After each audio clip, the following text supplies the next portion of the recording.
Sabe quantas pessoas vivem com HIV no país? Mais de 1.100.000 pessoas. E muitas nem sabem. No Brasil, o diagnóstico ainda chega tarde, apesar do avanço na testagem rápida e no tratamento. A falta, de diagnóstico deixa a transmissão ativa, o que é um risco. E aí, nesse dezembro vermelho, de muita conscientização, de muita informação sobre o HIV/AIDS, eu vou conversar, estou recebendo aqui hoje o José Humberto Marins, que é infectologista, e que inclusive me chamou justamente sobre a importância da gente falar sobre esse tema e, claro, contando também com a sua participação. Zé, mais uma vez, obrigada. Eu que agradeço a oportunidade. Zé, a gente está vivendo, estava lendo, nós estamos vivendo ali, gente, um paradoxo.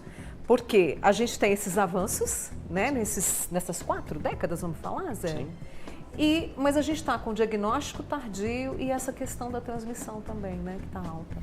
Exatamente, apesar do programa, nosso programa federal e público de combate ao HIV, de controle, de cuidados, ser extremamente bem sucedido e bem visto mundialmente, a gente ainda tem lacunas nesse segmento, nesse vínculo de pessoas e no diagnóstico e testagem, apesar dos avanços que você mencionou, mas que ainda não atingem todas as pessoas e grupos que gostaríamos de atingir para ter um diagnóstico mais precoce. Como você bem mencionou, infelizmente, um dos pontos que ainda tem que ser muito melhorado é que muitas pessoas descobrem que estão infectadas tardiamente. E qual é essa proporção?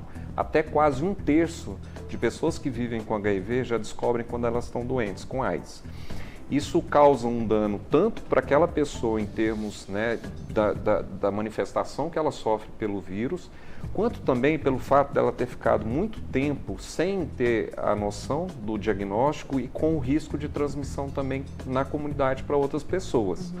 Então, isso é um sinal amarelo, é um alerta do nosso programa para ele ter sempre que ampliar o acesso e o alcance a essas pessoas para essa testagem, para saber um diagnóstico cada vez mais precoce. E por que não se chega? É falta de investimento? É falta de informação? O que se atribui, Zé? Por que as pessoas ainda não fazem? É uma condição multifatorial. É mais de uma explicação. A questão de divulgar as informações, isso cada vez mais tem que ser investido nessa comunicação social, tanto em redes sociais como em veículos de mídia, alcançar através de informações aquelas pessoas que talvez não tenham a noção de que ela pode testar de forma rápida, em 20 minutos, numa unidade de saúde próxima de sua casa. Quer dizer, a gente tem a estrutura hoje pública e na privada também, mas na pública, ela está apta para receber essas pessoas que queiram voluntariamente testar. Então, assim, sabendo dessas informações, do quanto é importante saber da sua condição sorológica, e isso, quem que a gente quer atingir? A nossa epidemia aqui no Brasil, o HIV aqui no Brasil, temos hoje 1 milhão e mais de 1.100.000 pessoas que vivem, e ela é concentrada em grupos vulneráveis, São grupos que têm mais risco de contato com o vírus. São grupos principalmente de homens que fazem sexo com homens, de população trans, de pessoas trabalhadoras sexuais ou trabalhadores sexuais, usuários de drogas, privados de liberdade. Então, assim, são grupos que com essas informações e com a estrutura do Sistema Único de Saúde, do sistema público, poder dar abertura para isso, a gente poderia ter mais diagnósticos. Então, a ideia é que todo brasileiro, toda pessoa aqui do Brasil pudesse ter uma testagem na vida. E essas pessoas desses grupos vulneráveis pudessem ter testagens regulares. E aí, já emendando, Mônica, claro, fica à vontade. Como hoje a gente sabe que se a gente conseguir vincular uma pessoa que está com o vírus dentro de um serviço de acompanhamento de referência, e ela trata e ela controla, se ela estiver bem controlada, ela tem risco zero de transmitir para outra pessoa. Então, se a gente conseguir, quanto mais pessoas positivas, que estejam cientes, estiverem em bom acompanhamento, e ela estiver controlada utilizando hoje a medicação hoje que a gente tem, que ela é moderna, ela é muito eficaz e com pouco efeito colateral, ela não tem risco de transmitir para ninguém, o risco é zero. Zero. E esse zero não é exagero, isso é para deixar que aquela pessoa que vive com HIV também empoderada e saber que ela tem essa condição de não transmitir para ninguém se ela tem esse tipo de controle. Em contrapartida, aquelas pessoas que não sabem, dessas 1 milhão e mais 100 mil, tem em torno aí de 130 mil pessoas para mais, que estão hoje vivendo com HIV e não têm ainda um diagnóstico, isso é uma estimativa. E elas perduram o vírus, né, nas transmissões na população. Mas se essas pessoas são desses grupos que são vulneráveis, hoje tem a possibilidade de realizar prevenção nelas, profilaxia, quer dizer, elas tomarem uma medicação em que, com essa medicação, elas não se infectam com o vírus, nesses grupos de risco. Então, hoje tem o termo hoje que a gente usa é PrEP, né, que é a profilaxia pré-exposição. Então, se a gente trata todo mundo que possa saber do vírus e controle, e essas pessoas não vão transmitir, e se a gente faz a prevenção em quem tem mais risco, então a gente vai ter uma conjunção muito boa de diminuir a quantidade de casos, de novos casos de HIV. E quem fez isso hoje no Brasil e no mundo, cidades que conseguiram atingir e serem bem-sucedidas nisso, diminuíram muito o número de casos novos de HIV. E aí a gente tem a possibilidade de alcançar uma meta para 2030, que é acabar. A meta para 2030 é ter essa redução, né, que está próximo, né, a meta até da Organização Mundial de Saúde é ter uma redução do número de casos em até 95%. Mas o Brasil, né, o nosso programa ele é muito bom e cidades hoje conseguiram, grandes cidades, né, que implementaram essa receita aí que eu disse, né, acompanhar muito bem quem vive com HIV e controlar e realizar a prevenção principalmente, né, as estratégias de prevenção combinada, conseguiram reduzir o número de casos em até 50%, como São Paulo anunciou recentemente, cidades do mundo também e hoje conseguiram. Aqui em Uberlândia, por exemplo, hoje a gente tem aí em torno aí de umas 8 mil pessoas vivendo com HIV, né? E de usuários de prevenção, nós temos apenas 1.800, um pouco mais de 1.800 pessoas. Para a gente chegar nessa meta, a gente precisaria ter 3 vezes mais o número de pessoas que vivem com HIV. Então seria em torno ali de 24 mil. Então a gente ainda tem que caminhar muito nessa questão de ter a prevenção, né, como uma meta, quer dizer, ampliar muito e divulgar como a gente está divulgando aqui, né, nos meios de comunicação. Isso é uma forma de tentar, para a gente chegar nisso e tentar ter dentro da comunidade uma promoção de saúde sexual muito boa e com a redução dos riscos e dos danos de ter uma infecção pelo HIV. A gente vai para o intervalo, mas vou deixar uma pergunta aqui para o José Humberto, junto com você, que para ampliar isso, além da informação, de se chegar a esse público, o preconceito também a gente tem que vencê-lo, né?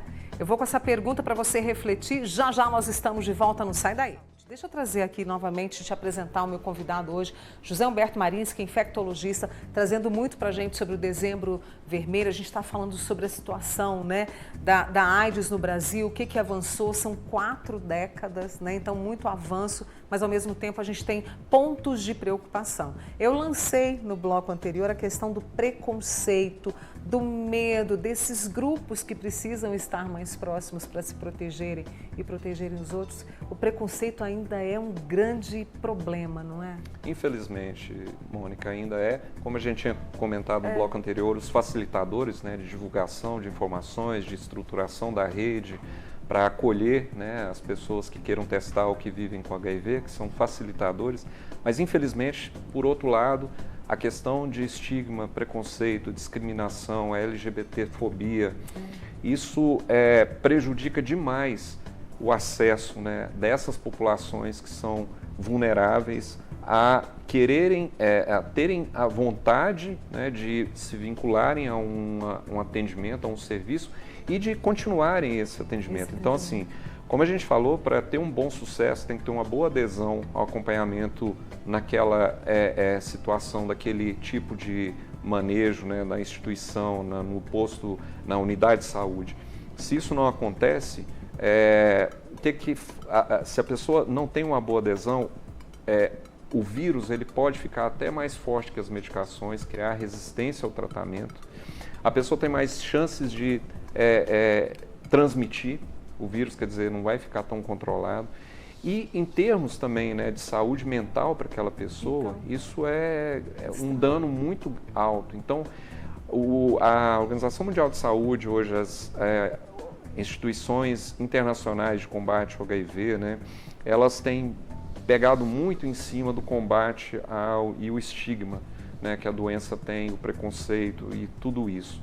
Porque junto com o que a gente falou, que são medidas às vezes técnicas, ferramentas técnicas, essa daí tem que estar em conjunto, porque até mesmo os próprios serviços de saúde, eles têm que ser atentados para que não sejam locais em que não sejam acolhedores, porque infelizmente até os locais de saúde públicos e até privados podem ser pontos de discriminação e preconceito de pessoas que têm essa questão de viverem com HIV ou, né, até mesmo de quererem fazer prevenção, né? Assim, a pessoa que quer fazer uma prevenção para HIV, como uma PrEP, ela também sofre preconceito, porque as pessoas acham que aquilo ali é assim, eu estou dando uma medicação para ela ter uma vida libertina e tal, e querer sempre ficar expondo e correndo riscos. Não, é um programa que ela vai ser incluída para ela ter cuidados, ela está sendo uma pessoa proteção, vacinações, testagens, acompanhamentos, detecções de outras infecções para ela tratar. Quer dizer, é todo um programa para ela ter um cuidado, né, de melhorar a sua saúde sexual e juntamente com aqueles que vivem com HIV.